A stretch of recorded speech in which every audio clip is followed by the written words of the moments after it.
Hello प्यारे बच्चों, स्वागत है आप सभी का दीपांशु क्लासेस के इस यूट्यूब चैनल पर। मैं दीपांशु यादव आप सभी का अपने यूट्यूब चैनल पर हार्दिक स्वागत करता हूं। प्यारे बच्चों, आज हम जो पढ़ेंगे वह कक्षा 10 का हिंदी है, पाठ नंबर 4 गद्य खंड, जो अजंता के नाम से आपके सिलेबस में दिया गया है।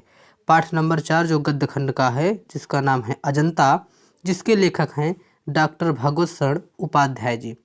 आज हम डॉक्टर भगवत शरण उपाध्याय जी का जीवन परिचय देखेंगे। डॉक्टर भगवत शरण उपाध्याय जी का जीवन परिचय। चलिए फिर हम शुरू करते हैं डॉक्टर भगवत शरण उपाध्याय जी का जीवन परिचय। तो देखिए, आपके सिलेबस का चैप्टर नंबर 4, आपके सिलेबस का चैप्टर नंबर 4 अजंता, डॉक्टर भगवत शरण उपाध्याय। अगर बात की जाए यह कब कब पूछा गया है, तो यहाँ पर आपको ये भी चिन्हित किया गया है कब कब यह पेपर में आया हुआ है। देख सकते हैं आप लोग, 2015, BA, BB, BG, 16 में, 17 में, 18 में, ऐसे करते करते 2024 तक यह पूछा गया है, इसलिए यह इम्पोर्टेंट भी है।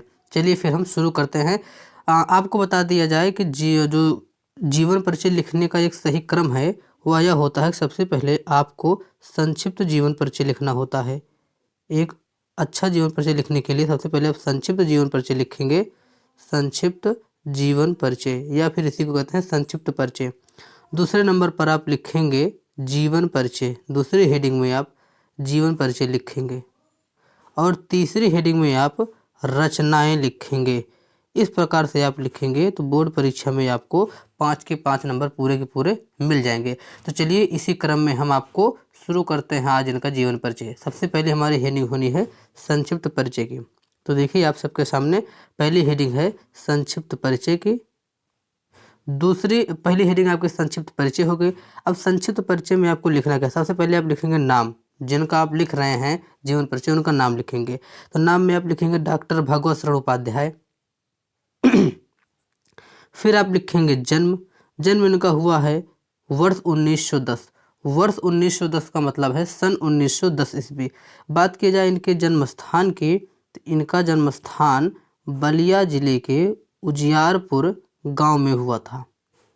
बलिया जिले के उजियारपुर गांव में हुआ था। बात की जाए इनकी शिक्षा की, तो इन्होंने MA किया था। भगवत शरण उपाध्याय जी ने शिक्षा में MA किया था। तो आपको इनकी शिक्षा के बारे में भी मालूम हो गया। अब देखते हैं इनकी आजीविका, यानी कि अपने रहने खाने के लिए जो कुछ करते थे, उनकी आजीविका क्या थी। तो यह पेशे से प्रोफेसर थे और साहित्य सृजन करते थे। इन्हीं से इनके जीवन चलता था, यानी यही इनकी आजीविका थी। अब बात की जाए इनकी मृत्यु की, तो इनकी मृत्यु 1982 ईस्वी में हुई थी। इनकी मृत्यु 1982 ईस्वी में हुई थी। अगर देखा जाए तो इनका जन्म हुआ था 1910 ईस्वी में, जन्म इनका 1910 ईस्वी, मृत्यु 1982 ईस्वी, यानी कि लगभग ये 72 वर्षों तक जीवित रहे। इसको भी आप ध्यान में रखिएगा। अगली हेडिंग है लेखन विधा, कि इन्होंने किस किस विधा में अपनी रचनाएं की हैं। तो इन्होंने आलोचना में अपनी रचना की है, यात्रा साहित्य में रचना की है, पुरातत्व में, संस्मरण में और रेखा चित्र, इन विधाओं में इन्होंने अपनी रचनाएं की हैं। बात की जाए कि इनके साहित्य में क्या पहचान है, साहित्य में पहचान की बात की जाए तो महान शैलीकार, समर्थ आलोचक एवं पुरातत्व ज्ञाता, शुद्ध प्राकृत और परमार्जित इनकी भाषा थी। इनकी जो शैली थी वो विवेचनात्मक, वर्णनात्मक और भावात्मक इनकी शैली थी। तो इस प्रकार से इनका जो संक्षिप्त जीवन परिचय है वो संपूर्ण होता है। आप लोग एक बार ध्यान से देख लीजिए इनका संक्षिप्त जीवन परिचय। आप इनका पहले नाम लिखेंगे, फिर जन्म लिखेंगे, फिर जन्म स्थान, फिर शिक्षा, आजीविका, मृत्यु।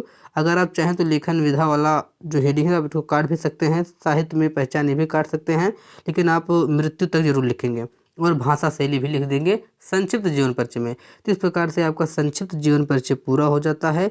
अब चलिए हम जीवन परिचय की ओर बढ़ चलते हैं। जो हमारी हेडिंग है, दूसरी हेडिंग हमारी है जीवन परिचय की। दूसरी हेडिंग है जीवन परिचय। जीवन परिचय में लिखेंगे कि जीवन परिचय में लिखेंगे डॉक्टर भगवत शरण उपाध्याय का जन्म बलिया जिले के उजियारी नामक ग्राम में 1910 ईस्वी में हुआ था। भगवत शरण उपाध्याय का जन्म बलिया जिले के बलिया जिले के उजियारी नामक ग्राम में 1910 ईस्वी में हुआ था। आपने, यहाँ पर शब्द आया है आपने। आपने का जो शब्द का प्रयोग है वह डॉक्टर भगवत शरण उपाध्याय जी के लिए आया है। आपने शब्द डॉक्टर भगवत शरण उपाध्याय जी के लिए आया है, क्योंकि यह लिखने की एक शैली होती है जिसमें नाम न लिख करके आप शब्द से संबोधन किया जाता है। तो आपने यानी कि डॉक्टर भगवत शरण उपाध्याय जी ने प्राचीन इतिहास विषय में, प्राचीन इतिहास विषय यानी एशियंट हिस्ट्री में काशी विश्वविद्यालय से एमए किया था। इन्होंने एशियंट हिस्ट्री यानी प्राचीन इतिहास, इन्होंने प्राचीन इतिहास से, एशियंट हिस्ट्री से प्राचीन इतिहास, प्राचीन इतिहास से इन्होंने एमए किया था। ठीक है, यानी परास्नातक किया था। बात की जाए कि संग्रहालय से पुरातत्व विभाग में आपकी रुचि थी। संग्रहालय में पुरातत्व विभाग में आपकी विशेष रुचि थी। यहाँ पर भी शब्द आया आपकी। आपकी का मतलब वही भगवत शरण उपाध्याय जी की विशेष रुचि थी। आप प्रयाग और विश्व लखनऊ संग्रहालय में पुरातत्व विभाग के अध्यक्ष के पद पर बहुत दिनों तक काम कर चुके हैं। कुछ दिनों तक बिड़ला महाविद्यालय में प्राध्यापक का काम भी आपने किया। कुछ दिनों तक विक्रम महाविद्यालय के प्राचीन इतिहास विभाग में प्रोफेसर, प्राचीन इतिहास विभाग में प्रोफेसर और अध्यक्ष पद पर कार्यरत रहे। आपने 100 से अधिक पुस्तकें लिख करके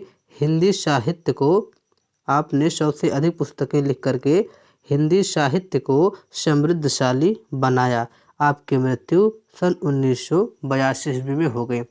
तो आप इतने कम शब्दों में जीवन परिचय को लिखिएगा, और आपकी जो लिमिट होती है वो 80 शब्दों की होती है। तो आपको क्या बोलते हैं, संक्षिप्त जीवन परिचय आपने लिखा, जीवन परिचय लिखा और रचना, 3 हेडिंग के माध्यम से आप लगभग 1.5 पेज का जीवन परिचय तैयार कीजिएगा। आपको 5 के 5 नंबर मिल जाएंगे। बात किया जाए इसमें इम्पॉर्टेंट जो फैक्ट हैं, जो तथ्य हैं, उनको मैं हाईलाइट कर देता हूँ। जैसे कि इनका जो जन्म है वो बलिया ज़िले में हुआ था। गांव का नाम उजियारी है, ये इनका ग्राम का नाम है उजियारी, और 1910 ईस्वी में इनका जन्म हुआ था। प्राचीन इतिहास विषय से इन्होंने काशी विश्वविद्यालय से एमए किया था। और यहाँ पर और दूसरा इनका जो इम्पोर्टेंट पद है कि पुरातत्व विभाग में अध्यक्ष के पद पर बहुत दिनों तक काम कर चुके हैं। बिड़ला विश्वविद्यालय के प्राध्यापक का काम भी किया है, और प्राचीन इतिहास विभाग के प्रोफेसर और अध्यक्ष के पद पर भी कार्यरत रहे। और इनकी मृत्यु 1982 ईस्वी में हुई। ये सब इस जीवन परिचय के प्रमुख तथ्य हैं, प्रमुख पॉइंट हैं। आप लोग इनको ध्यान दीजिएगा, आप अपना जीवन परिचय आराम से लिख लेंगे। और आखिरी जो हमारे हेडिंग है वो है रचनाओं की। बात की जाए इनकी जो प्रमुख रचनाएं हैं उनकी, तो इनकी मतलब आपको आखिरी हेडिंग लगानी है प्रमुख रचना की। प्रमुख रचना में जो इनकी महत्वपूर्ण रचनाएं हैं, चलिए उन पर हम बात कर लेते हैं। इनकी रचना है विश्व साहित्य की रूपरेखा, साहित्य और कला, खून की छींटें, इतिहास के पन्नों पर ठूठा आम। इसमें से जो आपकी रचना है खून की छींटें और ठूठा आम, ये दोनों बहुत ही महत्वपूर्ण रचना है। और अगली इनकी रचना है कि सागर की लहरों पर। इस प्रकार से इन्होंने बहुत सारी रचनाएं की हैं, परंतु जो प्रमुख रचना है मैंने उसको यहाँ पर आपके सामने प्रस्तुत किया है। तो ये कुछ प्रमुख रचनाएं रहें। इस प्रकार से इनका जो जीवन परिचय है वह संपूर्ण होता है। अगर आप सभी को वीडियो पसंद आया हो तो आप लोग वीडियो को लाइक करके चैनल को ज़रूर सब्सक्राइब कर लीजिएगा। चैनल का नाम Deepanshu classes 6 to 12 and competitive exam. मेरा भी नाम दीपांशु यादव है। अब बात की जाए इसकी पीडीएफ की, तो इसकी पीडीएफ आपको टेलीग्राम चैनल पर मिल जाएगी। कहाँ पर मिलेगी आपको इसकी पीडीएफ?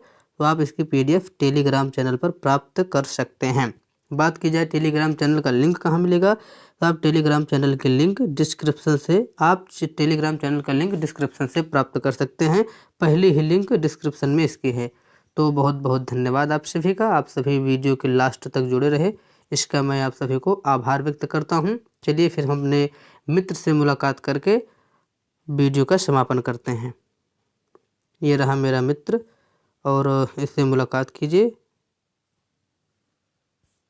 इससे हम हंसने की प्रेरणा लेते हैं। बन गया। चलिए, आप सभी का बहुत बहुत धन्यवाद है। आप लोग हंसते रहें, मुस्कुराते रहें। फिर मिलेंगे किसी और वीडियो में, तब तक के लिए बहुत बहुत धन्यवाद। आप लोग प्लेलिस्ट ज़रूर चेक कर लीजिएगा, इससे कि जो पहले वाले लेखक हैं उन सबका जीवन परिचय पढ़ाया है।